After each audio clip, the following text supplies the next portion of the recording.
Hello friends, मैं Prince स्वागत करता हूं आपका हमारे यूट्यूब चैनल शुभ क्लास में। पिछली कक्षा में हमने बहुपद के बारे में जाना बहुपद क्या होता है, बहुपद को कैसे पहचानते हैं, बहुपद की घात कैसे निकालते हैं, बहुपद के पदों को कैसे गिनते हैं। बहुत कुछ हमने बहुपद के बारे में जाना। तो अब हम इसी को आगे बढ़ाते हैं। अब हम देखते हैं कि बहुपद के प्रकार, बहुपद को किस प्रकार बांटा गया है, बहुपद को दो प्रकारों से बांटा गया उसके बारे में जानेंगे। फिर उसके बाद बहुपद की शून्यकों के बारे में जानेंगे। आइए देखते हैं। तो सबसे पहले आता है बहुपद के प्रकार। तो बहुपद को दो प्रकारों में बांटा गया है। कौन कौन से? देखिए, नंबर एक, कौन से? पदों के आधार पर, पदों के आधार पर। नंबर दो, घातों के आधार पर।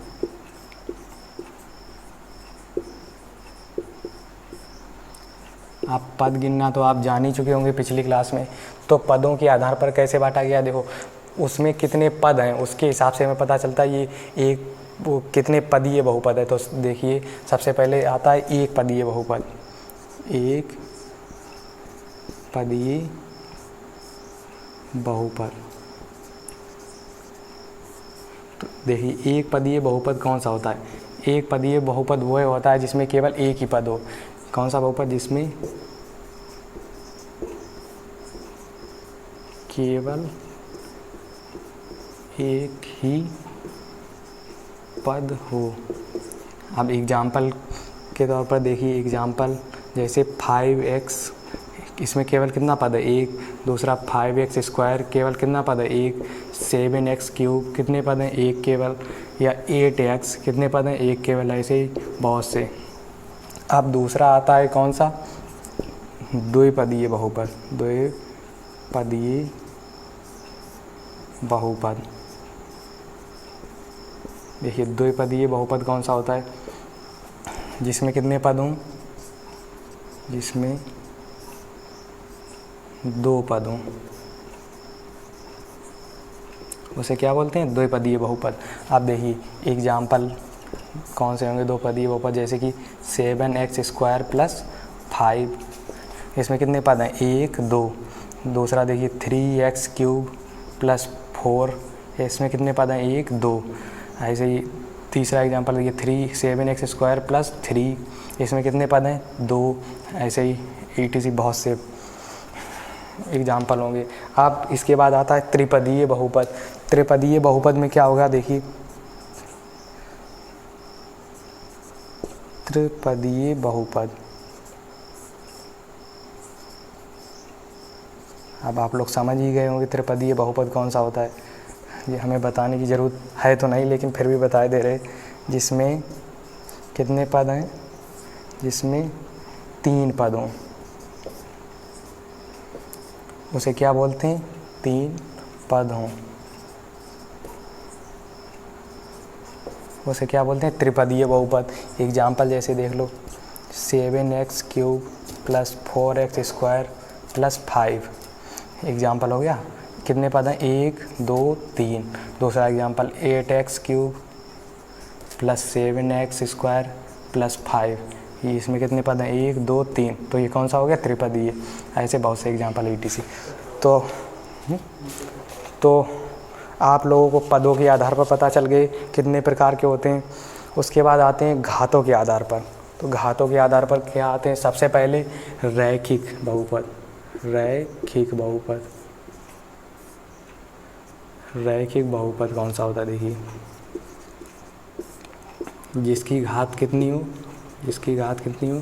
जिसकी घात एक हो, उसे क्या बोलते हैं? रैखिक बहुपद। एग्जाम्पल जैसे 7x, 5x, इसकी घात कितनी है? देखो केवल एक है, तो ये कौन सा हो गया? एक रैखिक बहुपद। और इसकी घात कितनी है? एक, ये भी क्या हो गया? रैखिक बहुपद ETC। अब उसके बाद आता है द्विघातीय बहुपद। द्विघातीय बहुपद। द्विघातीय बहुपद। द्विघातीय बहुपद किसे कहते हैं? जिसकी घात कितनी हो? जिसकी घात दो हो। 2 जिसकी घात 2 हो उसे क्या बोलते हैं, द्विघातीय बहुपद। एग्जाम्पल जैसे 7x² प्लस 5x। अब यहाँ पर हमें पदों से मतलब नहीं होता, जैसे कि 7x² प्लस 5x प्लस 6, ये इसकी अधिकतम घात कितनी है, 2, तो ये कैसा हो गया, दो घातीय बहुपद। दूसरा एग्जाम्पल 7x² प्लस 5, इसमें पद कितने हैं, 2, लेकिन हमें पदों से कोई मतलब है नहीं, घात हमें केवल देखनी कितनी है, 2, तो ये क्या हो गया, दो घातीय बहुपद। ऐसे ही होता है त्रिघातीय बहुपद। त्रिघातीय बहुपद, अब शायद ये हमको बताने की ज़रूरत नहीं पड़ेगी, आप लोग समझ ही गए होंगे। तो बस त्रिघातीय बहुपद, इसका एग्जाम्पल आप देख सकते हैं 7x³ plus 6x² plus 5x plus 4, ये देखिए इसकी अधिकतम घात कितनी है, 3, तो ये कौन सा हो गया, त्रिघातीय बहुपद। अब आप लोग समझ गए होंगे कि बहुपदों को कैसे बांटा गया है, किस प्रकार से। अब आप देखकर पहचान सकते हैं कि ये एक घातीय बहुपद है या दो घातीय बहुपद है या त्रिघातीय बहुपद है या एक पदीय बहुपद है या एक दो पदीय बहुपद है या त्रिपदीय बहुपद है। अब हम बहुपद के प्रकार जान चुके हैं, अब आगे बढ़ते हैं, एक्सरसाइज हमारी स्टार्ट करते हैं 2.a। आइए स्टार्ट करते हैं एक्सरसाइज नंबर 2a। तो इसमें पहला क्वेश्चन आपको क्या दिया गया, दिए गए ग्राफ में x के शून्यकों की संख्या बताइए। आपके पास पहला ग्राफ कौन सा है, एक ये x हो गया, ये क्या, ये x हो गया, ये हो गया x डैश, y हो गया y डैश। ठीक है, आपसे पूछा गया है एक ये ग्राफ दिया गया है, क्या ग्राफ आपसे पूछा गया है कि दिए गए ग्राफ में शून्यकों की संख्या बताइए। तो शून्यकों की संख्या ज्ञात करने के लिए हमें क्या देखना चाहिए, हमें केवल ये देखना पड़ता है कि ग्राफ ने एक्स अक्ष को कितनी बार काटा है। जितनी बार काटा होता है उसी को हम क्या बोलते हैं, शून्यकों की संख्या। तो आप यहाँ पर देख सकते हैं ग्राफ को कितनी बार काट रहा है, ये एक बार, तो शून्यकों की संख्या कितनी हो जाएगी, शून्यकों की संख्या कितनी होगी, 1, क्योंकि ग्राफ को कितनी बार काट रहा है, एक्स अक्ष को ग्राफ कितनी बार काट रहा है, केवल एक बार। अब दूसरा क्वेश्चन आता है आपके पास, देखना दूसरा क्वेश्चन आता है आपको पास, ये x डैश, दूसरा क्वेश्चन कौन सा है, ये आपको बताना है इसमें शून्यकों की संख्या कितनी होगी। तो आप देख सकते हैं कि ये एक्स अक्ष को कितनी बार काट रहा है, एक भी बार नहीं, 22 से काट कर ऊपर चला जा रहा है। तो यहाँ पर शून्यकों की संख्या कितनी होगी, शून्य, मतलब एक भी शून्यक नहीं होगा इसका।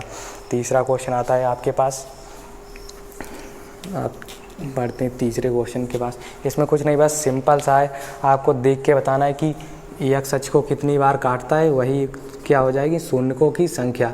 तीसरा क्वेश्चन इस प्रकार है कुछ आपके पास, देखना इसमें आपको क्या बताना है, शून्यकों की संख्या। तो आप लोग देख पा रहे होंगे एक्स अक्ष को कितनी बार ये काट रहा है, बताइए, केवल एक बार ही काट रहा। तो यहाँ पर शून्यकों की संख्या क्या हो जाएगी, शून्यकों की संख्या हो जाएगी 1। तो आप इसी प्रकार से 2-3 क्वेश्चन और हैं वो आप प्रैक्टिस कीजिए। अगर ना लगे तो आप हमको कमेंट बॉक्स में बता सकते हैं, उनको हम फिर बस समझाते हैं आपको। आप नेक्स्ट चलते हैं अगले टॉपिक पर। अगला टॉपिक क्या है, बहुपदों के शून्यक निकालना। तो बहुपद के शून्यक निकालने के लिए हमें क्या करना होता है, देखना बहुपद की शून्यक, आपके पास कोई सा भी बहुपद हो उसका हमें शून्यक निकालना है। मान लो हमारे पास है, सबसे पहले हम देखेंगे रैखिक बहुपद का शून्यक जिसकी घात कितनी हो, 1। तो रैखिक बहुपद एक कोई सा लेते हैं 7x + 5, ये क्या है, एक रैखिक बहुपद है, क्योंकि यहाँ पर चर की जो घात है वो कितनी है, 1। तो ये कौन सा बहुपद हो गया, रैखिक। अब हमें इसके शून्यक निकालने हैं। तो शून्यक निकालने के लिए हमें क्या करना पड़ेगा, बहुपद को 0 के बराबर कर दो। 0 के बराबर कर दिया। आप बहुपद को 0 के बराबर करके तुम x का मान निकाल लो, वही क्या होगा, इसका शून्यक। तो रैखिक बहुपद है तो जाहिर सी बात है शून्यक एक ही होगा, जितनी घात होगी उतने ही उसके शून्यक निकलते हैं, पता होगा आप लोगों को। तो इसकी घात कितनी है, 1, तो शून्यक कितने निकलेंगे, 1। तो हम अब आप लोग सॉल्व तो कर ही सकते हो, इसके 0 बराबर करके सॉल्व कर दो। 5x, ये इधर प्लस का उधर जाएगा माइनस का, ये x बराबर क्या हो जाएगा, -5/7। ये क्या निकला है, इसका शून्यक। ठीक है, तो अब आपने क्या सीखा, बहुपद, रैखिक बहुपद, क्योंकि अभी हमने केवल रैखिक के बारे में ही जाना, रैखिक बहुपद के शून्यक। अब आप लोग आशा करता हूँ कि बहुपद के शून्य निकाल ही लेंगे। जैसे कि ये एक एग्जाम्पल तो एक ही ये हो ही गया। दूसरा एग्जाम्पल लेते हैं, दूसरा एग्जाम्पल इधर लेते हैं। दूसरा एग्जाम्पल आपके पास है, मान लो 7x प्लस 5x प्लस 5 है। तो आपको क्या करना है, सबसे पहले शून्य निकालने के लिए जो आपको बहुपद दिया गया उसे किसके बराबर कर दो, 0 के कर दिया, 0 के बराबर। अब x का मान निकालते हैं, 5x, ये इधर प्लस का उधर जाएगा माइनस का हो जाएगा। अब x बराबर क्या होगा, -5/5, 5 से 5 कैंसिल, x बराबर क्या हो गया, -1। तो शून्य निकल के क्या आ गया, -1। तो अब आप लोग शून्य निकाल ही सकते हैं जितने भी रैखिक बहुपद आएंगे उनके। तो उसके बाद आता है कि दो घातीय बहुपद के शून्य निकालना, दो घातीय बहुपद के शून्य निकालना। देखिए ये इम्पोर्टेंट है, यही आपके लेवल का भी है। तो दो घातीय बहुपद के शून्य निकालना, तो दो घातीय बहुपद के शून्य हम कैसे निकाल सकते हैं, देखो दो घातीय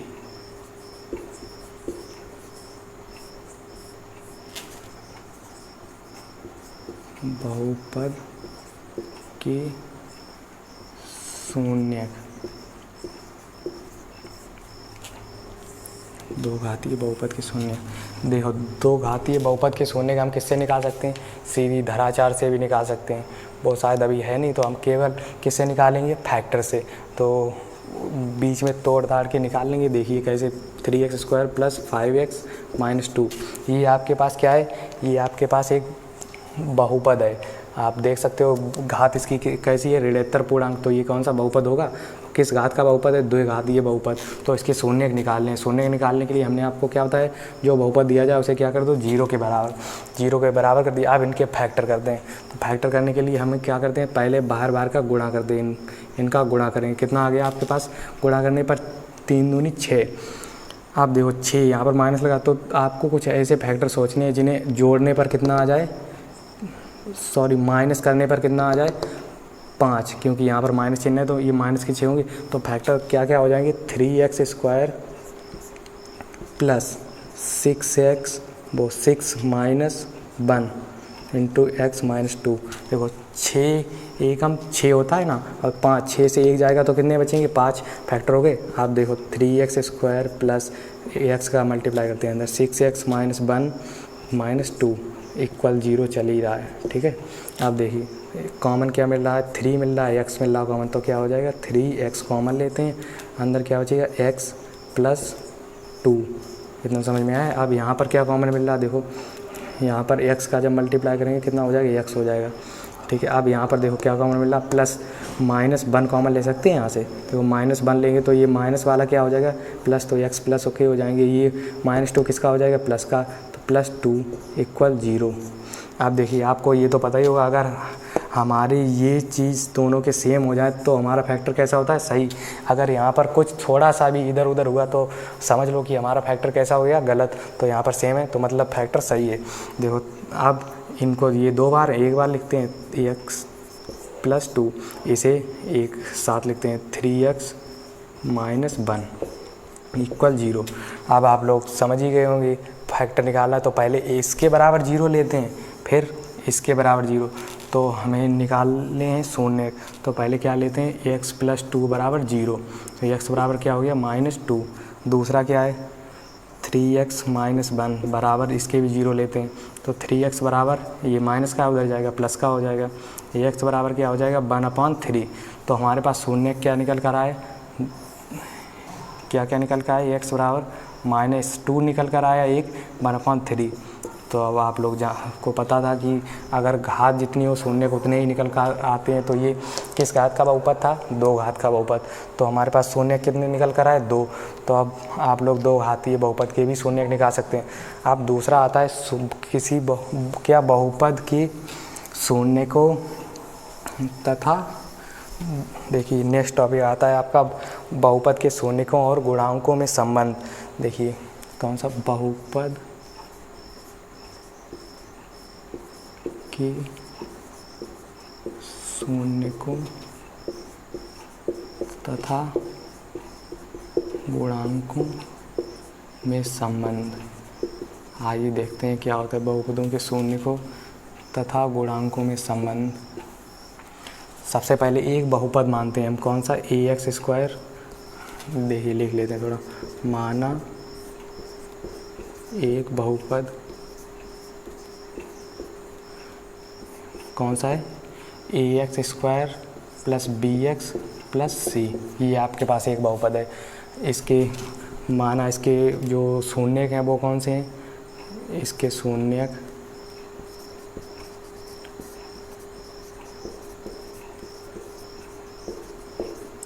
कौन कौन से हैं, अल्फ़ा और बीटा, अल्फ़ा कॉमा बीटा, ये इसके दो शून्यक हैं। अब हमें बहुपद तथा उसके शून्यकों में संबंध, उसके गुणा बहुपद के शून्यकों तथा गुणांकों में संबंध निकालना है। तो सबसे पहले आपको पता है हम शून्यक कैसे निकालते हैं, बराबर कर कर। यदि इसके शून्यक अल्फ़ा तथा बीटा हैं तो इसके जो क्या बोलते हैं वो गुणनखंड होंगे वो कौन से होंगे, देखिए x माइनस अल्फ़ा होगा, क्योंकि इसी के बराबर जब हमने 0 किया होगा तभी तो x बराबर अल्फ़ा आया शून्यक। तो ये क्या होगा, x माइनस अल्फ़ा, एक इसका गुणनखंड ये होगा। और बीटा है तो दूसरा क्या होगा, दूसरा होगा x माइनस बीटा। ठीक है, तो x minus alpha, x minus beta. अब देखिए सबसे पहले हम क्या लेते हैं, ax square plus bx plus c, उसको इसके बराबर कर देते हैं, किसके, x माइनस अल्फ़ा और x माइनस बीटा। अब यहाँ पर एक हम k मान लेते हैं, k क्या है यहाँ पर, k है एक अचर, k क्या है, k अचर है एक। ठीक है, अब आगे सॉल्व करते हैं, ax², ये तो सेम ही रहेगा, अंदर इसे देखते हैं, k का अंदर मल्टीप्लाई करते हैं, k को बाहर ही रखते हैं, पहले इनका मल्टीप्लाई करते हैं। x का x के साथ होगा x², x का बीटा के साथ होगा तो x बीटा। ठीक है, माइनस का है बीटा तो क्या हो जाएगा, x बीटा। अल्फ़ा का x के तो साथ होगा तो माइनस अल्फ़ा x, अल्फ़ा का बीटा के साथ होगा तो minus minus plus alpha beta. ठीक है, आप लोग इतना समझ गए होंगे। आप नीचे जा, आपको दिखाई नहीं पड़ेगा इसलिए इसे रफ करें, ऊपर इसे रफ करते हैं। अब इसे आगे बढ़ाते हैं। देखिए आप लोगों के पास निकल कर क्या आया, ax² plus bx plus c equal क्या हुआ, k into x² minus x beta minus x alpha plus alpha beta, इतना हो गया। देखिए अब हम क्या करते हैं, यहाँ से हम x कॉमन ले सकते हैं, देखना कि ये हो गया x² माइनस चिन्ह को बाहर लिया, ये क्या हो गया अल्फ़ा, इधर चाहे बीटा अल्फ़ा लिखो, बीटा अल्फ़ा x को बाहर कर लिया, प्लस अल्फ़ा बीटा, ये हैं तो प्लस में ही, चाहे बीटा प्लस अल्फ़ा लिखो या अल्फ़ा प्लस बीटा लिखो, कोई फ़र्क तो पड़ नहीं रहा, तो हम क्या लिख रहे हैं, अल्फ़ा प्लस बीटा। ठीक है, आप k का अंदर करते हैं मल्टीप्लाई, k का अंदर मल्टीप्लाई करेंगे तो कितना होगा, kx² minus k alpha plus beta into x plus k alpha beta, इतना हो गया। इधर क्या चल रहा है, ax² plus bx plus c इधर चल रहा। अब हम क्या कर रहे हैं, अब नीचे हम कर रहे हैं गुणांकों की तुलना करने पर, गुणांकों की तुलना करने पर। अब हम क्या कर रहे हैं, गुणांकों की तुलना कर रहे हैं। तो इधर देखिए ax² का इधर गुणांक कितना है a, इधर x² का गुणांक कितना है k, तो a बराबर किसके हो जाएगा, k के। इधर x का गुणांक कितना है b, इधर x का गुणांक कितना है minus k into alpha plus beta, तो b बराबर किसके हो जाएगा, minus k into alpha plus beta. तीसरा कौन सा है, इधर क्या है c, तो c बराबर किसके हो जाएगा, k अल्फ़ा बीटा। इतना समझ में आ गया होगा आपको। अब देखिए यहाँ से हम क्या निकाल सकते हैं, यहाँ से अगर हम अल्फ़ा प्लस बीटा निकालें तो क्या हो जाएगा, b अपान, देखिए अल्फ़ा प्लस बीटा क्या हो जाएगा, b अपान माइनस का k, तो माइनस का k। अब आप लोगों को पता है कि ये a जो है वो किसके बराबर है, k, तो ये क्या हो जाएगा, b अपान माइनस के a, इतना हो जाएगा कि नहीं। देखो जहाँ पर के वहाँ पर क्या लिख सकते हैं हम ए। तो ये क्या हो गया, शून्यकों को आप शून्य क्या माने थे आपने, अल्फ़ा प्लस बीटा। तो क्या हो जाएगा, शून्यकों का योग क्या हो जाएगा, शून्यकों का योग, शून्यकों का योग मतलब अल्फ़ा प्लस बीटा बराबर क्या निकल के आया आपके पास, माइनस बी अपॉन ए, माइनस बी अपॉन ए। तो आप लोगों को पता है कि ये माइनस बी क्या है, ये देखिए माइनस बी क्या है, यक्स का गुणांक। तो यहाँ पर हम लिख सकते हैं माइनस यक्स का गुणांक अपॉन, अब ए क्या है यहाँ पर, ए देखिए एक्स स्क्वायर का गुणांक, तो नीचे लिख सकते हैं एक्स स्क्वायर का गुणांक। तो हमारे पास एक जो संबंध निकल कर आया, क्या निकल कर आया, शून्यकों का योगफल क्या होता है, माइनस बी अपॉन ए, या क्या होता है माइनस एक्स का गुणांक अपॉन एक्स स्क्वायर का गुणांक। आप देखिए दूसरा निकालते हैं यहाँ से, देखिए अल्फ़ा, यहाँ से हम क्या निकालते हैं, अल्फ़ा प्लस बीटा। तो अल्फ़ा प्लस बीटा निकालेंगे तो क्या हो जाएगा, सी अपॉन के हो जाएगा। अब आप लोगों को पता है कि इधर जो के है वो किसके बराबर है, ए। तो अल्फ़ा प्लस बीटा वो अल्फ़ा बीटा के बराबर क्या हो जाएगा, सी अपॉन ए। तो दूसरा आपके पास क्या निकल कर आया, आप इसे बिगाड़ सकते हैं। देखिए एक इसका, आप पहले देख लो, एक इसका जो गुणांक है एक्स स्क्वायर का गुणांक, तो क्या हो जाएगा, सी क्या है यहाँ पर अचर पद। तो अल्फ़ा प्लस अल्फ़ा बीटा यानी कि शून्यकों का गुणनफल बराबर किसके होगा, अचर पद बटे एक्स स्क्वायर का गुणांक। तो हम यहीं पर लिख सकते हैं, आ जाएगा तो यहीं पर लिखते हैं। देखिए शून्यकों का गुणनफल किसके बराबर होता है, अचर पद बटे एक्स स्क्वायर का गुणांक। ये आपके पास संबंध निकल कर आ गए, कौन कौन से, दो संबंध। देखिए इधर साफ साफ लिखते हैं, ये आपके लिए मोस्ट इम्पोर्टेंट है, ये याद रखने हैं सभी को। देखिए एक नंबर एक कौन सा आया, शून्यकों का जो गुणनफल होता है वो किसके बराबर होता है, शून्यकों का गुणनफल मतलब अल्फ़ा बीटा बराबर किसके होता है, सी अपॉन ए, यानी कि किसके, अचर पद बटे एक्स स्क्वायर का गुणांक। ठीक है, समझ गए होंगे आप लोग। दूसरा क्या निकल कर आया आप लोगों के पास, शून्यकों का योग यानी कि अल्फ़ा प्लस बीटा। आपके पास क्या निकल कर आया, माइनस बी अपॉन ए। तो माइनस बी क्या है यहाँ पर, यानी कि माइनस एक्स का गुणांक, एक्स का गुणांक बटे में क्या हो जाएगा, ए क्या था यहाँ पर, एक्स स्क्वायर का गुणांक, माइनस बटे एक्स स्क्वायर का गुणांक। तो आप लोगों के पास ये क्या आ गए, बहुपद के शून्यकों और गुणांकों में संबंध। तो आप लोगों को ये दोनों याद कर रखने हैं, ये इम्पोर्टेंट। ठीक है, इनसे ही क्वेश्चन लगेगी। अब बस इतना ही है आपके इसमें टॉपिक में। आप नेक्स्ट एक्सरसाइज देखते हैं, एक्सरसाइज नंबर 2B। आइए शुरुआत करते हैं एक्सरसाइज 2B की। तो एक्सरसाइज 2B स्टार्ट करने के लिए आपके लिए हम बता दें, ये आपके लिए कुछ की पॉइंट्स हैं, इनसे ही सारे क्वेश्चन लगने हैं इस एक्सरसाइज के लिए। तो आप इन्हें ध्यान में रखें। कौन सा नंबर बना है, अल्फ़ा इंटू बीटा, यानी कि शून्यकों का गुणनफल किसके बराबर होता है, सी अपॉन ए, मतलब कि अचर पद बटे एक्स स्क्वायर का गुणांक। दूसरा क्या है, अल्फ़ा प्लस बीटा, यानी कि शून्यकों का योगफल किसके बराबर होता है, माइनस बी अपॉन ए, यानी कि माइनस एक्स का गुणांक अपॉन एक्स स्क्वायर का गुणांक। तो ये आपको याद रखनी है। अब देखते हैं क्वेश्चन। फर्स्ट क्वेश्चन है वो आपको पास क्या है, x square minus 2x minus 8। तो आपको निकालना क्या है, इसमें आपसे कहा गया कि शून्य एक्स स्क्वायर दिए गए बहुपद के शून्यक ज्ञात कीजिए तथा शून्यक और इसके गुणांकों के बीच संबंध की सत्यता की जांच करनी है। तो आइए पहले इसके बहुपद वो शून्यक निकालते हैं। तो शून्यक निकालने के लिए हमने क्या बोला, दिया गया बहुपद उसे क्या कर दें, ये 0 के बराबर आइए नीचे करते हैं।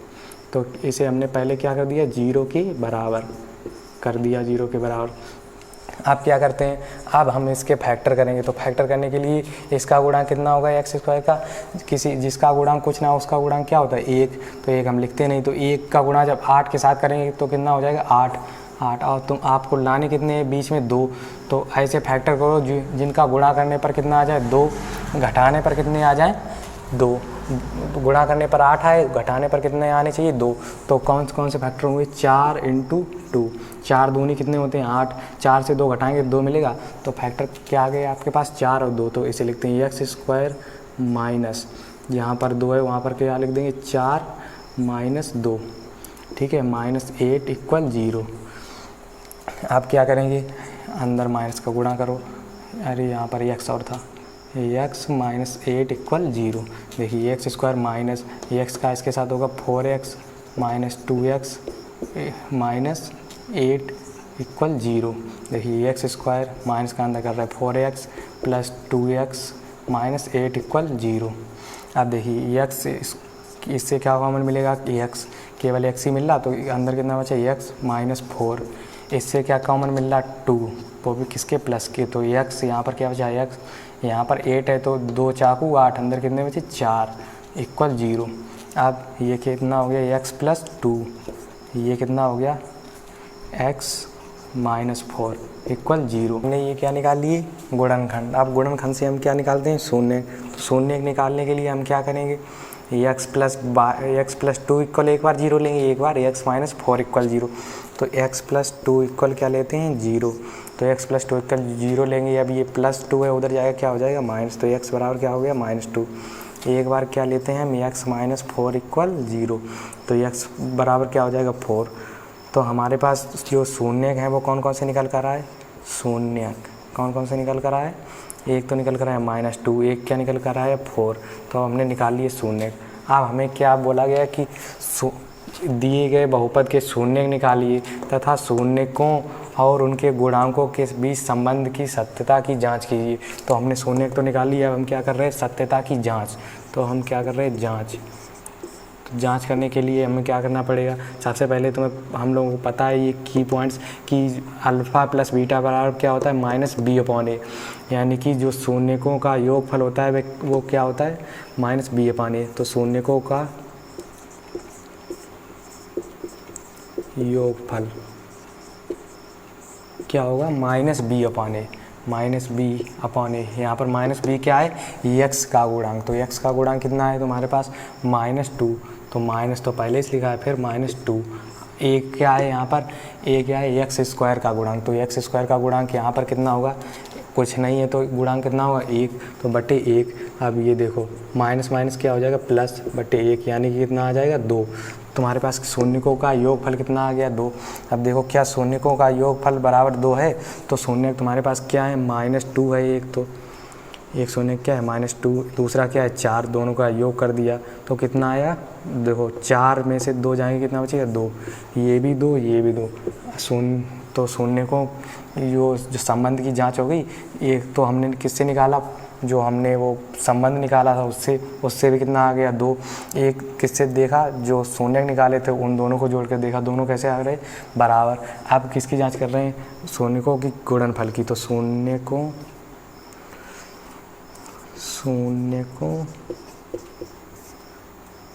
का गुणनफल किसके बराबर होता है,